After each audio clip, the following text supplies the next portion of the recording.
Hello बच्चों, आपका स्वागत है हमारे YouTube channel PCM extreme classes में। आज हम लोग का बल तथा गति के नियम चैप्टर का जो कक्षा 9 के भौतिक विज्ञान का दूसरा चैप्टर है उसका लेक्चर नंबर 2 है। तो पहले लेक्चर नंबर 1 में मैंने आपको बताया था कि बल क्या होता है, गति क्या होती है, न्यूटन के तीनों नियम क्या होते हैं। आज हम लोग का टॉपिक है न्यूटन के तीनों नियमों का स्पष्टीकरण करना। स्पष्टीकरण का मतलब इसका जो भौतिक जीवन में प्रयोग होता है उसे हम लोग कैसे देखेंगे, इसे हम लोग कुछ उदाहरणों के द्वारा देखेंगे। तो पहले हम लोग न्यूटन के प्रथम नियम के बारे में जानेंगे। तो न्यूटन पहला हेडिंग हो जाएगा आपका न्यूटन के प्रथम नियम। प्रथम नियम तो न्यूटन का प्रथम नियम क्या था? मैंने आपको लेक्चर नंबर 1 में बताया था कि न्यूटन के प्रथम नियम को ही गैलीलियो का नियम कहते हैं। तो ये न्यूटन का प्रथम नियम क्या था? तो न्यूटन के प्रथम नियम का दो भाग है। पहला भाग आता है आपका विराम का जड़त्व। विराम का जड़त्व और दूसरा होता है गति का जड़त्व। गति का जड़त्व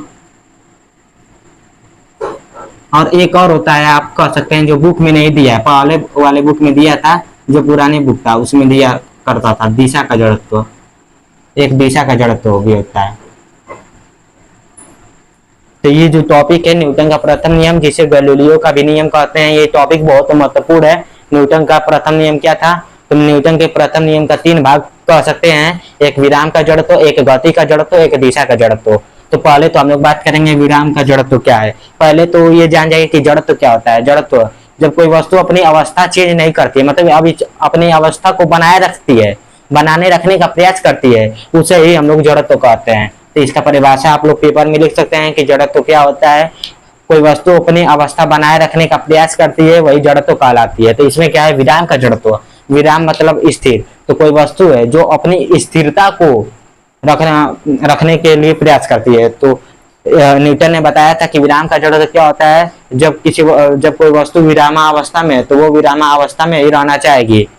कि जब कोई वस्तु विरामावस्था में है तो वो विरामा ही अवस्था में रहना चाहेगी जब तक कि उस पर कोई बाह्य बल न लगाया जाए। मैंने आपको बताया था कि बल क्या होता है। बल मैंने बताया था कि बल वह कारक है जो गतिशील वस्तु को स्थित तथा स्थित वस्तु को गतिशील कर देता है या प्रयत्न करता है। तो उसमें विराम का जड़त्व में आप लोग लिख सकते हैं कि जब कोई वस्तु विरामावस्था में रहती है तो वो विरामावस्था में रहना चाहती है जब तक कि उस पर बाह्य बल न लगाया जाए।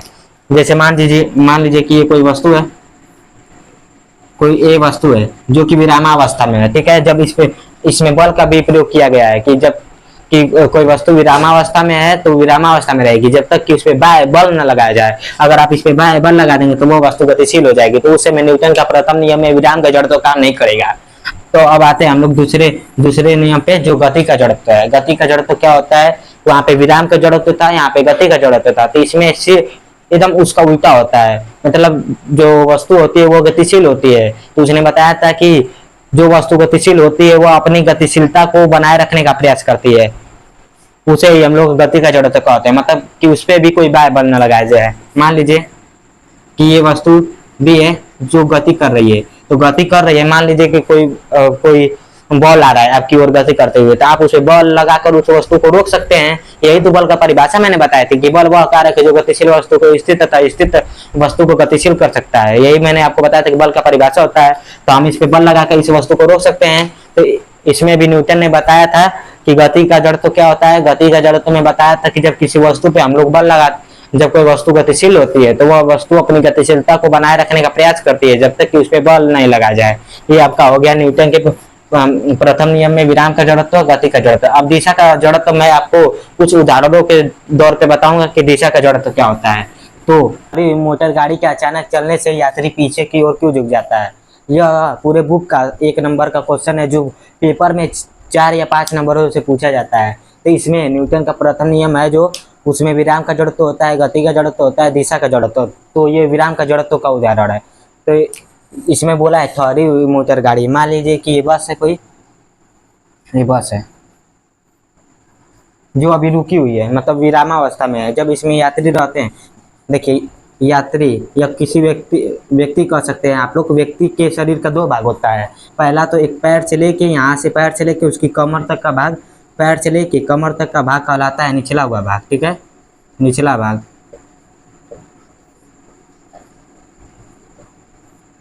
और कमर से लेके सर तक का भाग कहलाता है ऊपरी हिस्सा या ऊपरा भाग, ठीक है, ऊपरी हिस्सा कह सकते हैं, और इसे कह सकते हैं निचली हिस्सा, ठीक है। तो किसी व्यक्ति का जो निचला पैर से लेकर कमर तक का भाग होता है वो निचला भाग होता है, और कमर से लेकर सिर तक का भाग होता है उसे हम लोग कहते हैं ऊपरी हिस्सा। तो इसमें इसी का जिक्र किया गया है। तो मान लीजिए कोई बस है जो विरामावस्था में है, तो उस समय कोई व्यक्ति यहाँ पे रहता है। जब बस रुकी रहती है, मतलब बस विरामावस्था में रहती है, तो व्यक्ति का जो ये निचला हुआ भाग और ऊपर वाला भाग सब पूरा बॉडी उसका विरामावस्था में रहता है। जब बस अचानक से चलना प्रारंभ करती है तो जो बस का निचला हुआ तल है ना, ये तल, और उस व्यक्ति का जो पैर का तल है, ये दोनों एक दूसरे में संपर्क रहते हैं, जिससे कि व्यक्ति का जो निचला हुआ भाग है वो भी गतिशील हो जाती है। जब बस अचानक गति करती है तो व्यक्ति का निचला हुआ भाग बस के तल के संपर्क में रहने के कारण अचानक ही गतिशील हो जाती है, तथा जो व्यक्ति का ऊपरा हुआ भाग होता है वह अभी विराम की जरूरतों के कारण विरामावस्था में रहना चाहती है। मतलब अभी उसको व्यक्ति के यहाँ से लेकर यहाँ तक विराम की जरूरतों के कारण विरामावस्था में रहना चाहती है। विराम का जरूरत मैंने बताया, कोई वस्तु विरामावस्था में है तो वो विरामावस्था में रहना चाहेगी।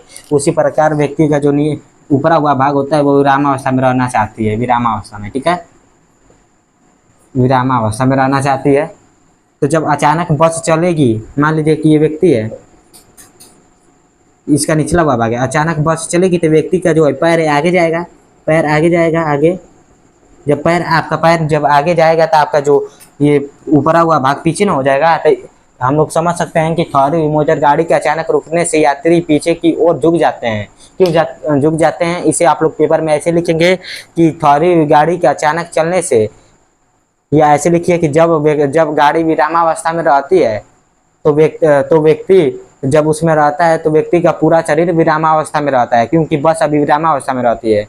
जब बस अचानक चलना प्रारंभ करती है तो व्यक्ति का जो निचला हुआ भाग बस के संपर्क में रहने के कारण अभी तुरंत गतिशील हो जाता है, तथा व्यक्ति का ऊपरा हुआ भाग, जैसे ये ऊपर वाला भाग है, बस के संपर्क में न रहने के कारण यह अभी विरामावस्था में रहना चाहती है, जिसके कारण कि बस अचानक जब कोई भी गाड़ी अचानक प्रारंभ होती है, मतलब चलना प्रारंभ करती है, तो व्यक्ति पीछे की ओर झुक जाती है। यही हो गया। ये आप लोग पेपर में लिख सकते हैं कि ठहरी हुई मोटर गाड़ी के अचानक चलने से यात्री पीछे की ओर क्यों झुक जाते हैं।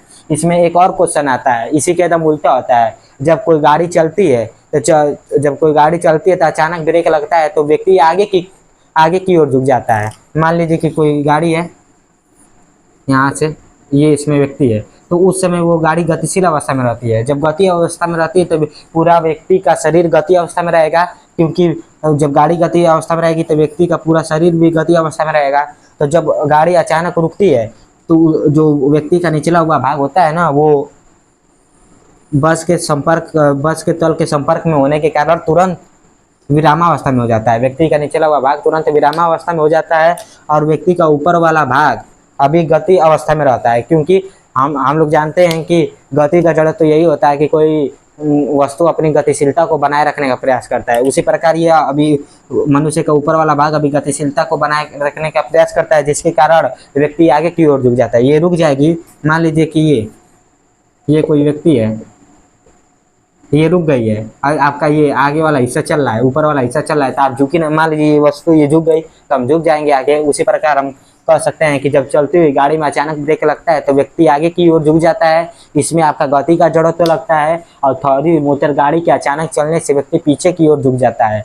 इसमें आपका लगता है विराम का जड़त्व। और मैं आपको बता दूं दिशा का जड़त्व क्या होता है। दिशा का जड़त्व क्या होता है, दिशा का जड़त्व आप लोग देखा होगा, जैसे कि कोई मोड़ होता है, जैसे कि ये मोड़ है कोई, ऐसे ये कोई रास्ता है ऐसे, अब कोई कार इधर से जा रहा है, ऐसे